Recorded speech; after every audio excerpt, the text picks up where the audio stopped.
Olá, meus amados, sejam muito bem-vindos a mais uma aula de Química.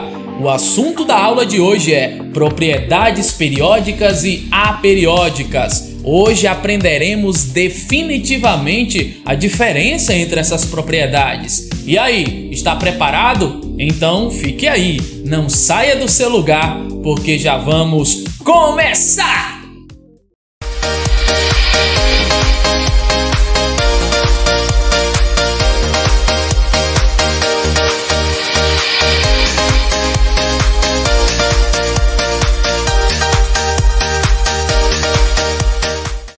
Conhecer as propriedades dos elementos químicos é imprescindível para entendermos a relação que existe entre os átomos, bem como as interações que acontecem entre esses elementos. E também é importante entendermos sobre a distribuição dos elétrons na eletrosfera, assim como as possíveis alterações que possam vir a acontecer na eletrosfera de cada átomo, pois essas alterações estão totalmente vinculadas a essas propriedades. Por isso é importante conhecermos a distribuição eletrônica dos elementos e também é importante entender que esta distribuição está totalmente relacionada com a tabela periódica. E a tabela periódica é usada para entendermos a relação entre as propriedades dos elementos, bem como a estrutura destes. Existem, portanto, dois tipos de propriedades: as periódicas e as aperiódicas.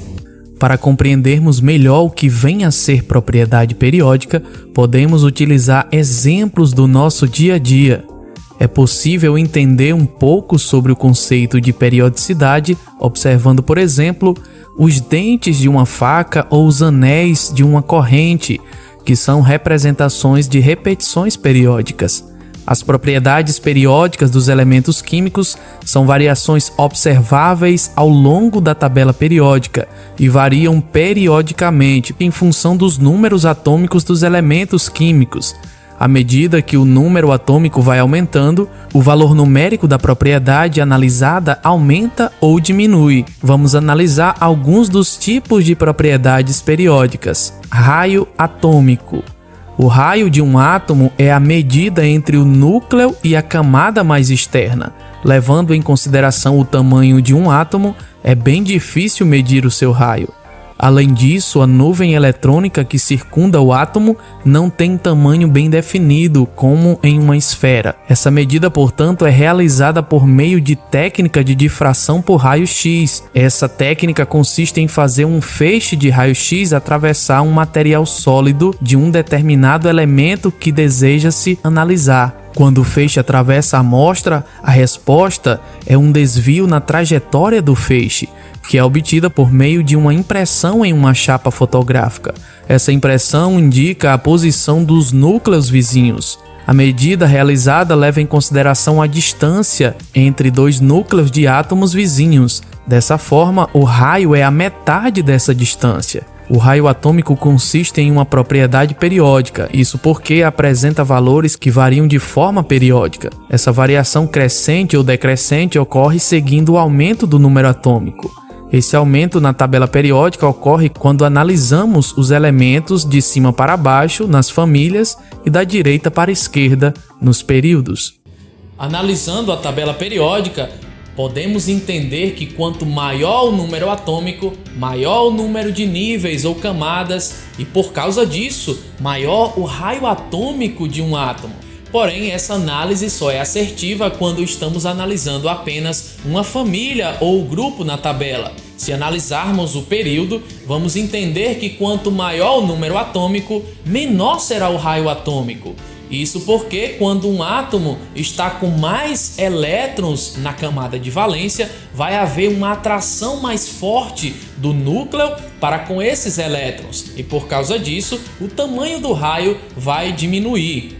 Essa atração do núcleo pelos elétrons da última camada do átomo no estado fundamental pode ser calculada pela carga nuclear efetiva, que é obtida pela fórmula. O Z representa o número atômico que está relacionado à carga nuclear total, e o S é o número total de elétrons dos níveis anteriores. Estes elétrons mais internos provocam o que chamamos de blindagem, que proporciona a diminuição do efeito de atração do núcleo com os elétrons do nível mais externo. Esse valor de carga nuclear efetiva, quando analisada para os elementos do mesmo grupo da tabela, mantém-se igual, pois quando se desce na tabela, o número atômico vai aumentando, assim como o número de elétrons das camadas internas, e isso faz com que a carga nuclear efetiva praticamente não se altere. Agora, quando a análise é feita com elementos do mesmo período, mas de famílias diferentes, teremos um número de elétrons maior na camada de valência, para os que tiverem maior número atômico. Esse aumento proporciona também o aumento da carga nuclear efetiva, causando uma redução no tamanho do átomo. Vejamos como exemplos 3 elementos a seguir que possuem mesmo número de camadas, isto é, estão no mesmo período da tabela periódica. O magnésio apresenta a seguinte distribuição eletrônica e sua carga nuclear efetiva igual a 2. O alumínio, com a seguinte distribuição eletrônica, apresenta carga nuclear efetiva igual a 3. O silício, com a seguinte distribuição, apresenta carga nuclear efetiva igual a 4. Perceba que cada uma apresenta 3 camadas, porém, o valor da carga nuclear efetiva vai aumentando com o aumento do número atômico, e isso deixa o átomo com tamanho menor por causa do aumento da atração do núcleo em relação aos elétrons do último nível. Quando os valores dessa carga forem iguais para os 2 átomos, de uma forma geral, o que tiver menor número atômico também apresentará maior raio. Vale destacar que para os gases nobres essa análise não se aplica, eles acabam apresentando raio atômico maiores em relação aos demais do período. Isso acontece porque os gases nobres são formados por átomos isolados, não se aproximam muito uns dos outros. Só em temperaturas muito baixas apresentam pequenas interações entre si. Falando agora sobre raio iônico. Um átomo no estado fundamental, quando ganha ou quando perde elétrons, ele é chamado de íon. Se ele ganhar elétrons, ânion, e se perder, cátion. Analisando o raio do cátion, vamos entender que este é menor do que o raio do seu átomo de origem. O raio do cátion se torna menor com a saída do elétron porque a carga nuclear efetiva aumenta, ou seja, a atração do núcleo para com os elétrons que restaram fica muito maior, havendo então uma diminuição no tamanho. Por isso que o raio de um cátion sempre será menor do que o raio do seu átomo de origem. O alumínio no estado fundamental apresenta a seguinte distribuição eletrônica e valor de carga nuclear efetiva igual a 3. Já o cátion de alumínio, com a seguinte distribuição eletrônica, apresenta carga nuclear efetiva igual a 11. Como já sabemos, quanto maior a carga nuclear efetiva, menor o tamanho do raio. Quando um átomo ganha elétrons, transforma-se em um íon negativo e passa a ser chamado de ânion. Nesse caso, o valor de carga nuclear efetiva não se altera em relação ao estado fundamental. Contudo, ocorre uma maior blindagem dos elétrons internos, por isso, o raio do ânion se torna maior do que o átomo no estado fundamental. Vamos ao exemplo do oxigênio. No estado fundamental, o oxigênio apresenta a seguinte distribuição eletrônica e sua carga nuclear efetiva igual a 6. Já o ânion oxigênio, com a seguinte distribuição, possui valor de carga nuclear efetiva igual a 6, ou seja, os dois valores são iguais.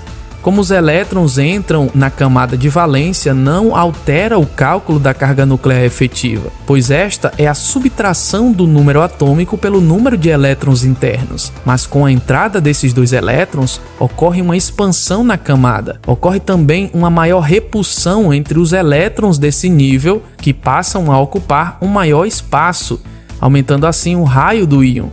Portanto, o raio do íon é sempre maior do que o raio do elemento de origem. Volume atômico. O termo volume atômico não se refere ao volume de um átomo. Na realidade, está associado ao volume ocupado por uma quantidade definida de átomos, ou seja, um mol de átomos. Então, o volume atômico se refere ao volume ocupado por 6,02 vezes 10 a 23 átomos. Analisando a tabela periódica, veremos que há na mesma família um aumento do volume atômico com o aumento do raio. Já analisando o mesmo período, o volume atômico cresce do centro para as extremidades. Energia de ionização. A energia de ionização, que também é chamada de potencial de ionização, é a energia necessária para a retirada de um elétron de um átomo no estado gasoso. É expressa em kJ por mol. Para cada elétron arrancado existe uma energia potencial. Por isso, existe a primeira, segunda, terceira e por aí vai. O mais importante é destacar o primeiro potencial, ou seja, da retirada do primeiro elétron. Este aumenta numa mesma família de baixo para cima e no mesmo período da esquerda para a direita. Portanto, quanto maior a energia de ionização de um átomo, mais difícil se torna a liberação do seu elétron, isto é, mais energia será necessária para que ocorra essa retirada. Com relação aos cátions, sempre a próxima energia de ionização será maior que a anterior, ou seja, a saída do primeiro elétron será mais fácil do que a do segundo e este do que a do terceiro, e assim por diante. Em relação ao raio atômico, quanto maior este for, menor será a energia de ionização. Isso porque em um átomo grande o último elétron fica mais distante do núcleo, e por isso menos atraído a ele, e maior repulsão sofrerá dos elétrons internos. Assim será necessário menos energia para poder arrancá-lo da sua camada. Em contrapartida, se um átomo apresenta raio pequeno, os elétrons do último nível são mais atraídos pelos prótons do núcleo, exigindo assim mais energia para sua retirada. Afinidade eletrônica ou eletroafinidade. Assim como calculamos a energia para arrancar um elétron do átomo, o contrário também ocorre, ou seja, na entrada de um elétron. Chamamos essa energia de eletroafinidade ou afinidade eletrônica. É possível calculá-la medindo a intensidade com que o núcleo segura esse elétron que entrou. É uma propriedade importante para a compreensão das ligações químicas. Embora o cálculo da medida experimental seja difícil, por isso foram determinados valores de poucos elementos. Sabemos que os maiores valores de eletroafinidade são os dos não metais, sobretudo halogênios e oxigênio. A variação na tabela periódica segue a seguinte lógica: aumenta de baixo para cima e da esquerda para a direita. Quanto menor o raio, maior a afinidade eletrônica. Não levamos em consideração os gases nobres, pois estes são estáveis, por isso não apresentam afinidade por elétrons. Eletronegatividade é uma propriedade que mede a tendência que os átomos possuem de atraírem elétrons para si. Essa atração pode ser calculada em uma ligação de compartilhamento de elétrons, com elementos diferentes na formação de uma substância composta. O átomo mais eletronegativo tende a atrair o par de elétrons para mais perto de si. Geralmente, os mais eletronegativos são os não metais. A eletronegatividade é inversamente proporcional ao raio atômico. Quanto maior o raio de um átomo, menor será a sua eletronegatividade. Se o átomo é pequeno, a eletronegatividade aumenta porque com a pequena distância entre o núcleo e o último nível, maior será essa força de atração. Observando a tabela, vemos que a eletronegatividade cresce de baixo para cima e da esquerda para a direita. Assim como na eletroafinidade, também desconsideramos a projeção na tabela periódica para os gases nobres, por conta da estabilidade que os mesmos apresentam. Eletropositividade ou caráter metálico indica a tendência que um átomo apresenta de perder seu elétron da última camada para um outro elemento, quando estes formam uma substância composta. Essa tendência de perder elétrons é mais acentuada nos metais, por isso pode ser chamado de caráter metálico. Em comparação com o raio atômico, a eletropositividade cresce de forma proporcional. Quanto maior o raio, maior o caráter metálico. Isso porque, em um átomo de raio grande, a distância entre o núcleo e os elétrons da camada de valência também é grande, e assim a força de atração se torna mais fraca, facilitando a saída do elétron do último nível. A eletropositividade aumenta no sentido inverso ao da eletronegatividade. Densidade. A densidade é uma grandeza que é expressa pela relação entre massa e volume ocupado por um corpo. Na tabela periódica, os elementos mais densos geralmente se encontram mais ao centro. Analisando em uma família, a densidade aumenta com o aumento do número atômico, ou seja, de cima para baixo. Já em um período, o crescimento ocorre das extremidades para o centro. O elemento químico com maior densidade é o ósmio, com valor igual a 22,5 gramas por centímetro cúbico. Temperatura de fusão e temperatura de ebulição. A temperatura de fusão é o valor da temperatura em que ocorre a mudança do estado sólido para o líquido de qualquer matéria. Já a temperatura de ebulição marca a mudança do estado líquido para o gasoso. O crescimento dessas propriedades na tabela periódica não é tão simples. Se analisarmos os elementos da família 1A e 2A, veremos que os de menor número atômico, ou seja, de baixo para cima, são os que apresentam maiores temperaturas de fusão e ebulição. Já para o restante, teremos o inverso, ou seja, os maiores pontos de fusão e ebulição estão na parte inferior da tabela. Em um mesmo período, o crescimento segue das extremidades para o centro. Desta forma, o tungstênio, que é utilizado na fabricação de filamentos de lâmpadas incandescentes, é o metal que apresenta maior ponto de fusão. É importante destacar que a análise dessa, assim como de outras propriedades, é generalizada, então algumas exceções podem ocorrer. Nesse caso, temos o carbono, que embora esteja mais acima na tabela, apresenta alto ponto de fusão. Propriedades aperiódicas. As propriedades aperiódicas, diferentemente das periódicas, variam de forma constante, só crescendo ou só diminuindo em acordo com o aumento do número atômico. Elas não se repetem em períodos determinados ou regulares. Um exemplo de propriedade aperiódica é a massa atômica dos elementos. Está sempre aumentando com o aumento do número atômico, independentemente da posição em que se encontram os elementos. Outro exemplo é o calor específico, que é a quantidade de calor necessária para elevar de 1 grau Celsius a temperatura de 1 grama do elemento. O calor específico sempre diminui com o aumento do número atômico.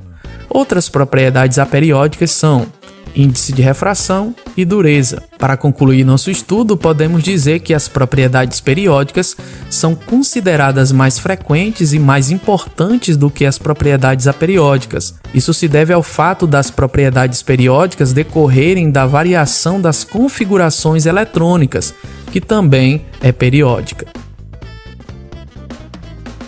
Chegamos, portanto, ao final da nossa aula. E aí, gostaram? Se gostaram, continuem conosco nas próximas aulas. Bons estudos, até mais. Um grande abraço e fiquem com Deus.